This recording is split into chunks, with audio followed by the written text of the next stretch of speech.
Howdy, my name is Nonat, and welcome back to another one of those series that I used to do a long time ago and then stopped for no discernible reason, but now we're back to doing it so we can continue. Yeah, I'm back to making Ancestry guides and probably archetype guides as well. I'm going to talk about the channel for a couple minutes, so if you don't care, skip to this time code. And I'm actually going to remember to put the time code here this time. So, I had this weird issue back in the day where I would post these videos and realize, man, they only got, a couple thousand views.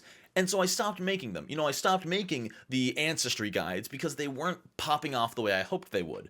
Well, I actually just looked back at my catalog of Ancestry guides and realized that you guys have been watching them consistently. They've been doing amazing over time. And so that's why I want to get back to these. I had this blind, very blinders on view of, oh, they didn't pop off in 24 hours, so why should I bother to keep making them?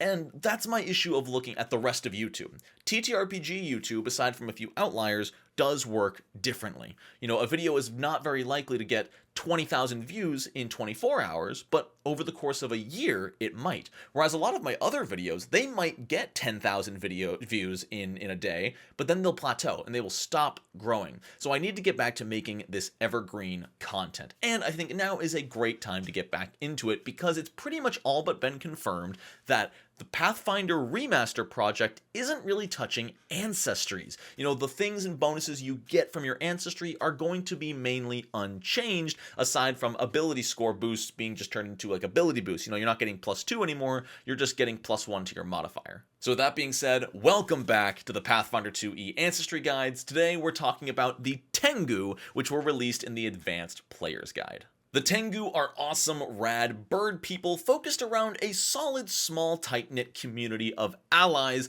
which is why they find themselves often in places and teams of things like pirate ships. You'll find a lot of artwork of pirate Tengus because they tend to work best in what they call their flock. But overall, they're a hard ancestry to put down. Even one of the descriptions of what others probably think of you is, others get confused by your simultaneous respect for and disregard of tradition. So let's look into exactly what the Tengu can do and see if we can get a better idea. Tengu are some of the more frail ancestries, giving only 6 hit points. They have a medium-sized 25-foot move speed, and their boosts go to dexterity and a free boost. And yes, you can always use the open boost system that was introduced in... which book was that? Oh, that's right, it wasn't in a book, it was added in an errata that you can now ignore the ability boosts of an ancestry and instead just boost any 2 abilities you want to, but for the sake of these videos and just going off of what's in the book, I'll be reading them as normal. They speak Common and Tengu, as well as have the humanoid and Tengu traits, and they start with low light vision, not quite dark, but they do all come with a sharp beak regardless of what kind of Tengu you are. You will always have access to a 1d6 piercing unarmed strike, which is pretty damn good for an ancestry weapon. And it's finesse, you can use dex with it. There are 7 different heritages of Tengu you can choose from, starting with the Jinxed Tengu. If you would ever gain the Doomed condition, you just have like a 20% chance to not. You roll a DC 17 flat check, and if you roll a 17 or higher, you don't get doomed, or reduce the doomed condition you receive by 1. It's very rare that anything in the game will inflict the doomed condition, let alone doomed 2 or higher, but being able to potentially ignore it is really, really rare. Mountain Keeper Tengu is interesting. You get the Disrupt Undead spell, which is auto-heightened to half your level as usual, and anytime you cast an ancestry feat granted by your Tengu ancestry or heritage, you can choose if it's divine or primal every single time you cast it. So if you're fighting something who is specifically resistant against the divine tradition, you can just choose to make them primal, which I've seen almost nowhere else, especially because it's every cast. That's really cool. Skyborn Tengu is just no fall damage. Forever. Your wings don't really work, you can't fly, but you can keep your descent slow enough that when you inevitably hit the ground, you don't break your knees. That's actually really powerful. It's not like half damage or anything like that. It is no fall damage ever. You can jump from a 3,000 foot high cliff face, and you're gonna be just fine when you land. I'm realizing that Tengu have a lot of different heritage benefits that are super unique to them and are not seen on a lot of other ancestries. Storm Tossed, you gain electric damage resistance equal to half your level, and if you're targeting a creature who is concealed by rain or fog, you automatically succeed. They're still technically concealed, but you don't have to roll to hit them. That's amazing. Talon Tengu, I don't really see the point of. All Tengu already start with a 1d6 finesse beak attack, and Talon gives you a 1d4 agile finesse claw attack, but unarmed attacks already deal 1d4. I guess this is slashing, but even if you're playing a monk or something, I don't see the point of this unless you really want access to that second damage type on your unarmed strike. It is a bit weird. Oh, I guess it has versatile piercing, so if you take Talon Tengu, you can now choose between a 1d4 bludgeoning, 1d4 slashing, or 1d4 piercing on every single unarmed attack you make. That's kind of cool. Okay, since it has the versatile piercing, it gets better, but you also already have the piercing beak, so it's a little out there. I'm sure someone can make it work. Over in the Lost Omens Ancestry Guide, we see even more options for the Tengu, such as Dogtooth. Your beak now has actual teeth, meaning it gains the deadly D8 trait. It means if you critically hit with your 1d6 beak, you're now dealing 2d6 plus 1d8 plus strength damage. On an Ancestry weapon? Not freaking bad. Oh my god, now I need to make a fighter who's a Dogtooth Tengu, and their weapon is just that. They just nyang, nyang, nyang. And finally, Wave Diver, you get a 15-foot swim speed. Really good for those Tengu who might be on a pirate ship or otherwise in some kind of oceanic campaign. Very cool. It's rare to see someone be able to start with a swim speed, but on a bird it does make sense. Birds can swim a lot better than people think. I feel like I need to say it in every single one of these Ancestry guides. I used to, and I will continue to. Let's jump into the meat and potatoes of this Ancestry, their feats. Starting with the level 1 feat, Scavengers Search. This is one of those feats that will only work if your DM is so specific about the rules. Normally, when you take the seek action, you can seek a 10-foot by 10-foot area around you or adjacent to you. But with this feat, you can search a 15 by 15 foot. Do DMs do this? Do DMs say, they just used the seek action, but they were actually 15 feet away from the hidden door, so they don't actually find it, even though they rolled a nat 20? I don't get this. Maybe if it's in combat. Maybe if this is specifically in combat. But even then, if my player is using one of their actions just to look around the room, I'm not going to hide the secret door from them because they rolled well, but they were 5 feet not close enough. Does anyone use this rule? I didn't even know this was a rule. The 10-foot by 10-foot. That's so weird. When my players roll seek, I just count it as them looking at everything around them. Squawk is just the epitome of Paizo design, and I absolutely love it. As a reaction, should you critically fail a deception, diplomacy, or intimidation check against a non-Tengu, you can ruffle your feathers and make a really loud sound and turn the critical failure into a normal failure.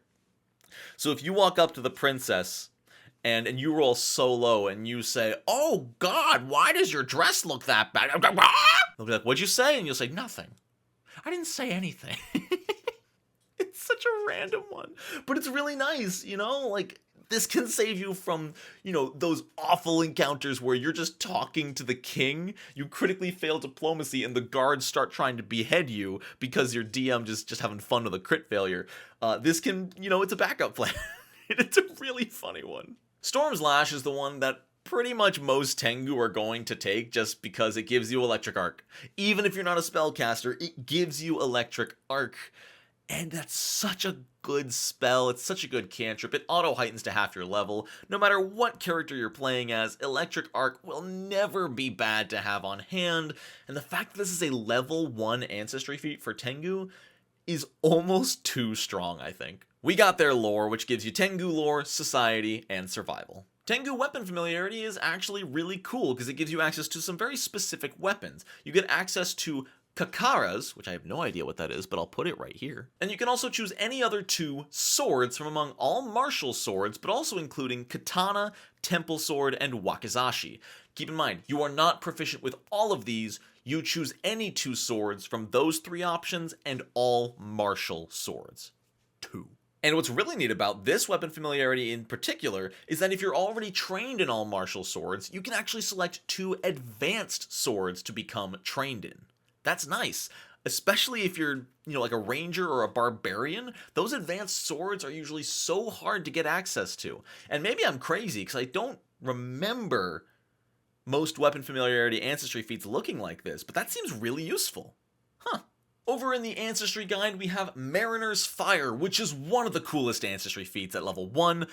You get Produce Flame, which is arguably just worse than Electric Arc. However, you can cast it underwater, which is so damn cool that your ancestral magic is able to conjure a flame that doesn't get put out underwater. I love that. That's rad. I would take that just for the flavor. Though only if I'm in an aquatic adjacent campaign. Uncanny Agility, you gain the Steady Balance skill feat as well as the ability to step into uneven difficult terrain. So if difficult terrain is caused by a weird hill or maybe you're on like a rocky mountain face, you can still take the step action. Very cool. Waxed Feathers, I feel like is underrated and has its uses. First off, you get a +1 to all saving throws against anything with the water trait. Any kind of breath weapon or spell effect. Really, really cool. But beyond that, no matter how drenched or wet you are, for one action, you can ruffle your feathers and instantly become dry. It's weird that it also works on your clothing. There's something about your feathers which enables you to instantly dry off you and your clothes. Maybe the wax of your feathers extends to your clothing. Maybe you can like rub your arm and get that greasy wax coating all over your clothes so that when there's water on you, you can just dry as a feather. Back in the APG, at 5th level, we have Eat Fortune. Again, this really weird, unique ability. As a reaction, if someone would have a fortune or misfortune effect, you can cancel it once per day. As a reminder, fortune typically means they are rolling with advantage, misfortune means they are rolling with disadvantage. So if your ally got jinxed by something and have disadvantage on an attack roll, you can eat the disadvantage. If an enemy somehow gets advantage on something, like True Strike, you can just eat that. If they cast True Strike and then attack you for a reaction, you can remove their advantage. That's so awesome. Long-nosed form is just super cool because it uses the original Tengu lore, which is their ability to take on a red-skinned, long-nosed humanoid appearance. For one action, you can assume that red-tinted skin, long-nosed appearance and disguise yourself so people don't know it's you. You do lose your beak unarmed strike, and people can attempt to see through this disguise as you still vaguely resemble yourself, with your nose being the exact length of your beak, but what's cool is you can keep it on even in combat. It never goes away. It doesn't even go away when you fall unconscious, it says, so even if you die in your human form, you stay in that. That's kinda rad. There's not a lot of effects that do that. One-toed hop is okay. You can now make a vertical leap, which I believe allows you to jump up 3 feet without triggering any attacks of opportunity. This could be really helpful if you can jump up and grab a ledge and then pull yourself up, though overall I don't think this is that useful. Oh, okay, I was wrong. You do still get to move 5 feet horizontally, even during a vertical leap. So you leap up 3 feet, move 5 feet over, and then land. So if you're next to something like a 2-foot ledge, you can one-toed hop up to it, whereas most other people, I guess, would need a climb check. I'm not too sure. It's a little situational, and for a 5th level feat, doesn't feel great. Tengu Weapon Study is the typical critical specialization unlock for anything you got from Tengu Weapon Familiarity. As usual, I don't recommend it. I don't know if this is something you're going to change in the remaster, but as it stands, weapon specialization effects, critical specialization effects, aren't worth a feat to unlock. They're usually very, very weak and just minor inconveniences to your target, with only a few exceptions. Dogfang Bite can only be taken by Dogtooth heritages, and it gives your beak versatile slashing. Kind of a different way to get an extra weapon type as compared to the heritage earlier, but overall, maybe if you're that Dogtooth fighter, could be fun. Magpie Snatch is just so funny. Also a weird name if you think about it too much. For 2 actions, you can stride twice and pick up an unattended object. This is literally the ability of, ooh, shining! The really nice part about this movement is that you can pick it up at any time during your movement. So you can move forward 10 feet, pick something up, move the rest of your stride backwards, and then move another stride away. This is a really good way if you and an enemy are racing to pick up the one ring of Mordor or whatever, and you're both 10 feet away, then on your turn, 10 feet up, pick up the ring, go insane, turn invisible, and then run back away. I guess you wouldn't turn invisible unless you put it on, but you get what I'm trying to say. It's a really cool, unique feat that could have some amazingly timed effects. Tengu Feather Fan is a really weak feat on its own, but does have some feats later on that make it better. Right now, you get a fan made out of your own feathers, which can be used to cast the level 1 spell Gust of Wind once per day. It can also be used, just flavor-wise, as a conduit for your other Tengu and other Ancestry spells. So if you got Electric Arc or Produce Flame from a Heritage or a level 1 feat, you can cast it through your fan. Eclectic Sword training is okay at level 9. If you took Tengu Weapon Familiarity at level 1, you can now change the 2 swords you selected proficiency in during your daily preparations. I don't see this being incredibly useful, especially as most people playing a character in Pathfinder 2e have 1 or 2 weapons that they've put runes on and sunk money into and use in all encounters, but I guess if there's a very specific weapon, or if you find a new weapon that you're not proficient in but could be, this could come in handy. But overall, it's a very niche feat, but it has a very cool effect. Soaring Flight, only for the Skyborn Tengu, which are the ones that can ignore fall damage. For 2 actions once per day, you get a fly speed for 5 minutes. The speed is equal to your land speed, so if you've got a 25-foot move speed, you get a 25-foot fly speed for 5 minutes. Great for when you find those big walls or scaling or things that you just need someone to get on top of. Once per day, you can just be like, oh hey, there are easier ways to do it, but it's just an extra thing to have in your toolkit, or if you just really need to run away because you're on 2 hit points and you're about to die, Soaring Flight and then GTFO is a really good strategy. Wind God's Fan, back over in the Ancestry Guide, is a direct upgrade to the Tengu Feather Fan, and now you can cast 2 spells per day with your Feather Fan, and you can choose between Gust of Wind or a 3rd level Wind Wall. At level 13, Tengu Weapon Expertise, it grants you expert proficiency in one of the weapons from your Tengu Weapon Familiarity as long as you've gained proficiency in something else. This is a decent way for a fighter who just became legendary in one weapon group to also become legendary in all of the weapons they chose in Tengu Weapon Familiarity. The only downside of that is that at level 1, Tengu Weapon Familiarity doesn't do much for you outside of maybe getting you an advanced weapon, but at level 13 it could let you be legendary in multiple things, such as swords and the brawling weapon group, which would give you legendary in your nose pecs. Eclectic Sword Mastery takes that really niche changing of proficiency and makes it even more niche but more flexible. For 2 actions, you can draw a weapon and change your Tengu Weapon Familiarity to that sword. So if you've got a longsword and a wakizashi, and right now you're trained in your longsword, then if you use Eclectic Sword Mastery to draw your wakizashi, you can lose your proficiency in your longsword and gain it in the wakizashi.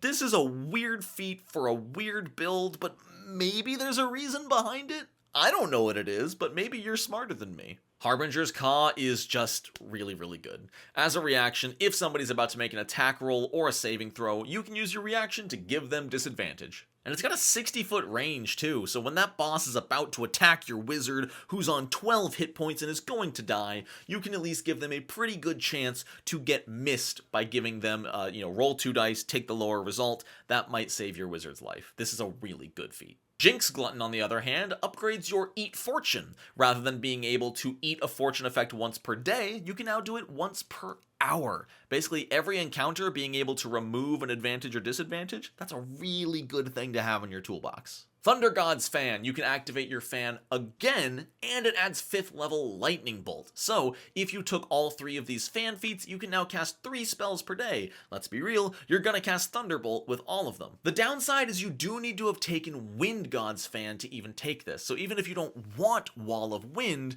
you can't skip that feat. You need to have taken Tengu Fan at level 5, then Wind God's Fan at level 9, and then Thunder God's Fan at level 13. If you want this feat, 3 of your Ancestry feats have been chosen for you, and that's unfortunate. The final feat in the Advanced Player's Guide is Great Tengu Form, and it's At level 17, you can take this, and once per day, as part of activating Long-Nosed Form, you get a 4th level Enlarge and Fly effect cast on you for 5 minutes. The nice part of this is that unlike the other flying feat, you don't need to be a skyborn Tengu for this. You can be any Tengu heritage and take great Tengu form, giving you flight and all of the bonuses of enlarge. It's not bad, it's just unfortunate that it only lasts 5 minutes once per day at level 17. But most ancestry feats aren't this impactful when a combat scenario, so enlarge and fly in a big combat encounter is a huge buff. But over in the Ancestry Guide, Tengus have been given 4 more level 17 feats. Most Ancestries do not get this many choices for their max level feat, starting with Favor of Heaven. Once per day, you can cast Spirit Blast as a 6th level spell, which at level 17 is okay. Hurricane Swing is just unadulterated badass. As a reaction, if you critically hit a target with a slashing weapon, you can immediately cast a 6th level Lightning Bolt or Gust of Wind as part of that action. The problem is it's always in the direction of that target, so if you're flanking with your ally and you critically hit, you might not want to cast Lightning Bolt, because you're also going to skewer your ally for a lot of damage. Soaring Form. This is only for the Skyborn Tengu who took Soaring Flight earlier, but you can just fly. Just permanently, no more 5 minutes a day. This is just permanent 25-foot flight all day, every day, forever. And finally, Trickster Tengu. You can cast Aerial Form or Baleful Polymorph as a 7th level spell once per day.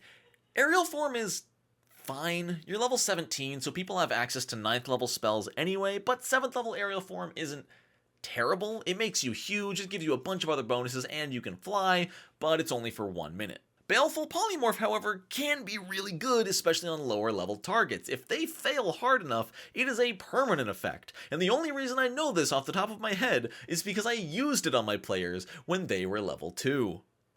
Because they went somewhere they shouldn't. And they triggered the trap of an Archdruid. They turned into squirrels. It was hilarious. And there's the Tengu for Pathfinder 2e. Lots of really unique abilities. I hadn't looked super deep into the Tengu before, even though I've played with one before as one of my party members. They're cool. They've got so many unique effects. You know, a lot of Ancestries feel vaguely copy-paste in a lot of their abilities, but aside from like the weapon familiarity ones, the Tengu feels so unique. Even in modern day Pathfinder, remember this came out over 2 years ago, modern day, this still feels so unique. So if you are looking for a character whose ancestry gives them a bunch of abilities that nobody else has, consider playing a Tengu.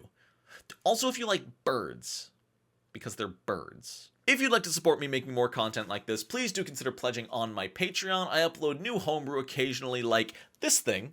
Not telling you what it is or what it does, but it's on my Patreon. You can pledge there for $10 a month, and it helps me keep doing what I'm doing. Thank you so much for liking and subscribing. I hope you have a wonderful rest of your day. And until next time, no nat ones.